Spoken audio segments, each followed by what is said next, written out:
Assalamualaikum warahmatullahi wabarakatuh. Perkenalkan, nama saya Naisha Syifa dari 11 KMP 1B. Pada kesempatan kali ini saya ingin menjelaskan materi tentang fungsi komposisi dan matriks. Nah, sekarang aku akan menjelaskan tentang fungsi komposisi. Sebelumnya, pengertian dari fungsi komposisi itu sendiri adalah suatu aturan yang menghubungkan semua anggota A ke tepat satu anggota B. Maksudnya adalah jika digambarkan di sini ada himpunan A dan ini himpunan B. Himpunan A ini dinamakan dengan domain. Sedangkan himpunan B ini namanya kodomain. Sebagai contoh, kita tulis di domain ini 1, 2, 3, dan 4. Sedangkan di kodomain kita coba dengan alfabet, yaitu dengan A, B, C, dan D. Jadi, setiap anggota domain harus dihubungkan ke kodomain. Jadi setiap domain ini harus memiliki pasangan kodomain. 3 dipasangkan ke C, 4 dipasangkan ke D. Jadi ini merupakan fungsi komposisi. Jadi kalau semisal di domain ini tidak memiliki pasangan, itu tidak bisa dikatakan dengan fungsi komposisi. Contohnya adalah seperti ini. Jika kita menulis domain di sini, domain dengan angka 1, 2, 3, 4, 5, dan 6. Dan di sini kita menulis kodomainnya dengan A, B, C, dan D. Jika kita hubungkan domain dengan kodomain, yaitu 1 ke A, 2 ke B, 3 ke C, dan 4 ke D. Jika dilihat di sini di domainnya tersisa 5 dan 6. Seharusnya pengertian dari fungsi komposisi itu adalah semua anggota A harus ke tempat satu anggota B. Jadi maksudnya jika domainnya tidak ada yang memiliki pasangan, maka ini tidak bisa dikatakan dengan fungsi komposisi. Agar mudah dipahami, kita lanjut ke contoh soal yang pertama. Jika fx sama dengan 2x pangkat 2 tambah 5x kurang 7 dan gx sama dengan 3x kurang 12, maka nilai dari g komposisi f 2 sama dengan, jadi di sini kita dapat menuliskan kembali, yaitu fx sama dengan 2x pangkat 2 ditambah 5x kurang 7, dan di sini gx sama dengan 3x kurang 12. Seperti yang ditanya adalah G komposisi F. Maksud dari komposisi ini adalah G memasukkan F. Jadi contohnya seperti ini. Jadi yang ditanya GOF, maka yang pertama kita lakukan adalah menuliskan kembali G X-nya. Gx-nya yaitu 3x dikurang 12. Di sini x-nya kita ganti dengan f. Jadi kita masukkan f. Jadi 2x pangkat 2 ditambah 5x dikurang 7 tutup kurung kurang 12. Untuk menyelesaikan ini kita kalikan 3 ke dalam kurung masing-masing.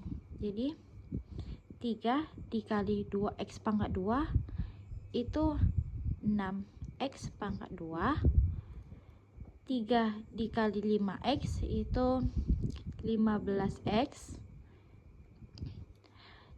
3 dikali min 7 sama dengan min 21. Di sini kita tinggal menulis min 12. Kita samakan penyebut. 6x pangkat 2 ditambah 15x. Ini min 21 ditambah min 12. Jadi min 33. Jadi ini hasil yang kita dapat. Kita lihat kembali, ini x-nya kita ganti dengan 2. Jadi setiap ada x dari hasil yang telah kita cari, itu kita ganti menjadi 2. Seperti ini. Jadi 6 dalam kurung pangkat 2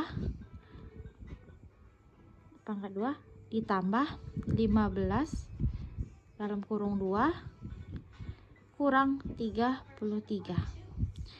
Jadi di sini kita kalikan 2 pangkat 2 itu 6.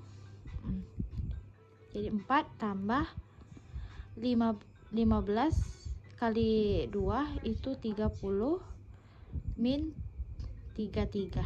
6 dikali 4 hasilnya 24 ditambah 30 dikurang 33. Jadi hasilnya adalah 21. Selanjutnya aku akan menjelaskan materi kedua kita, yaitu tentang matriks. Pengertian dari matriks itu adalah sekelompok bilangan yang disusun berbentuk persegi panjang atau persegi. Anggota yang mendatar disebut baris dan anggota yang menurun disebut kolom, di mana semua anggotanya terletak di dalam tanda kurung. Jadi contohnya seperti ini. Ini merupakan matriks karena dia terdapat pada dalam kurung dan memiliki baris dan berbentuk persegi atau persegi panjang. Jadi kalau menurun ke bawah itu adalah kolom, sedangkan dari kiri ke kanan itu adalah baris. Di sini adalah baris dan ini adalah kolom. Kemudian ini adalah ordo. Ordo itu adalah ukuran matriks. Sedangkan M dikali N itu adalah M itu banyaknya baris dan N itu adalah banyaknya kolom.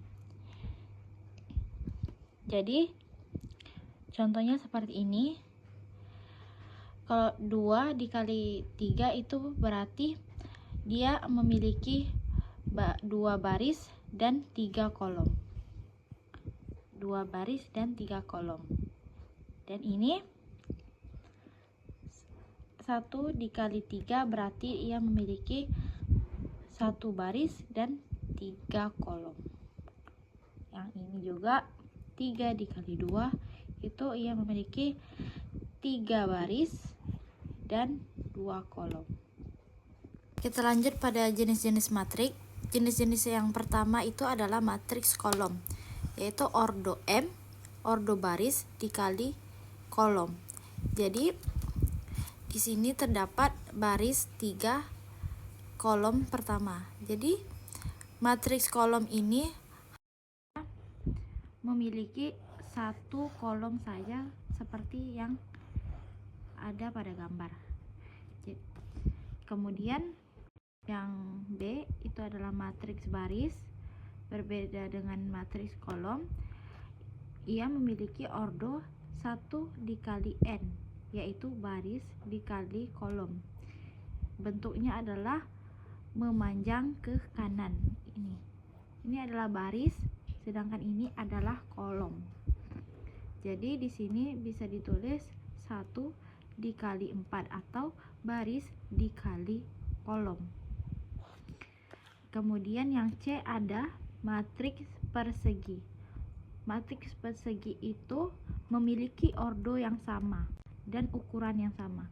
Jika dilihat di sini 2 dikali 2. Jadi di sini baris dan kolomnya itu memiliki ukuran yang sama. Di sini juga. Ini merupakan matriks persegi. Kemudian yang D adalah matrik diagonal. Matrik diagonal ini terdapat angka pada baris diagonal. Di luar baris diagonal terdapat 0.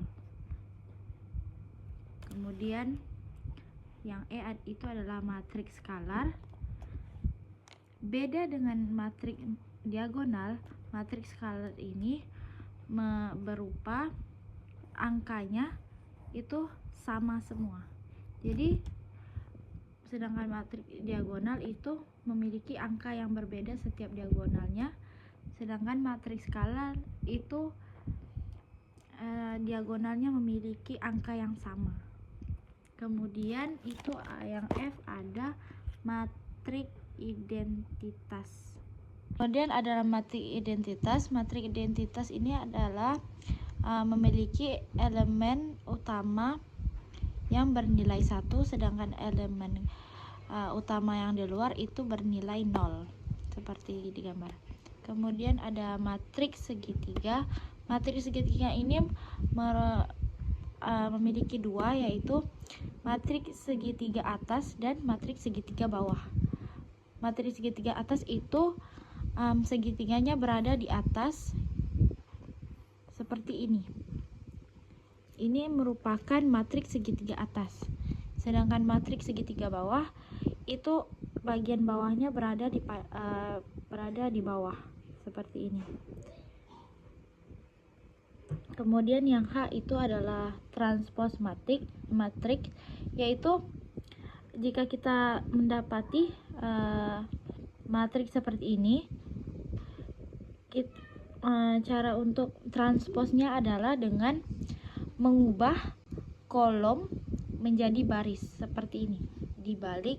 Jadi jika di sini 5102, maka jika kita tulis kembali, transposnya itu adalah 50-3. Kita mengambil baris ini menjadi kolom, baris menjadi kolom, kolom menjadi baris gitu. Kemudian kita lanjut membahas cara perkalian antara dua buah matriks.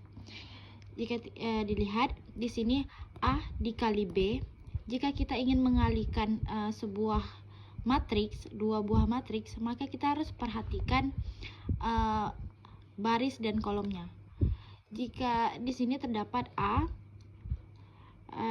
M dikali N, dan B-nya N dikali P. Jika kita ingin mengalihkan kedua buah matriks, maka kita harus pastikan kolom A harus sama dengan baris B, sehingga kita dapat menghasilkan sebuah matriks baru, yaitu hasilnya. Jadi maksudnya adalah jika kita ingin mengalihkan sebuah matriks, dua buah matriks, maka kita harus mengalihkan kolom kali baris. Jadi kolom ini dikali baris, kayak A dikali P dan B dikali R, sehingga dapat dituliskan di sini A tambah P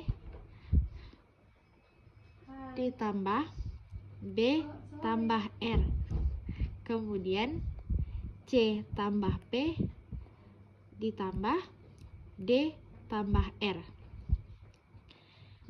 sehingga kita dapat memberikan contoh soal, yaitu jika contoh matriks A itu 2, 1, min 4, min 2, sedangkan yang B itu min 1, min 3, 2, dan 6. Tentukan A dikali B. Jadi di sini kita dapat tulis A sama dengan 2, 1, min 4, min 2 dikali min 1, min 3, 2, dan 6. Di sini kita yang pertama adalah mengalihkan 2 ke min 1, sehingga kita dapat hasilnya jadi min 2. Kemudian 1 dikali 2. Hasilnya itu 2. Setiap kita mengalihkan sebuah angka pada matriks, itu kita jumlahkan. Kemudian 2 dikali min 3 itu sama dengan min 6. 1 dikali 6 itu 6. Kemudian yang di bawah, min 4 kita kalikan ke min 1, jadinya plus 4. Min 2 dikali 2, hasilnya 4. Dan min 4 dikali min 3, hasilnya 12. Kemudian min 2 dikali dengan 6, hasilnya min 12. Kemudian hasil ini yang telah kita dapati, kita jumlahkan sehingga jika min 2 ditambah 2 sama dengan 0, min 6 ditambah 6 sama dengan 0, 4 ditambah min 4 juga 0, dan 12 tambah min 12 adalah 0. Jadi hasilnya adalah ini. Sekian penjelasan singkat dari saya, semoga dapat dimengerti dengan baik. Mohon maaf atas kekurangan saya dalam menyampaikan materi. Saya tutup. Wassalamualaikum warahmatullahi wabarakatuh.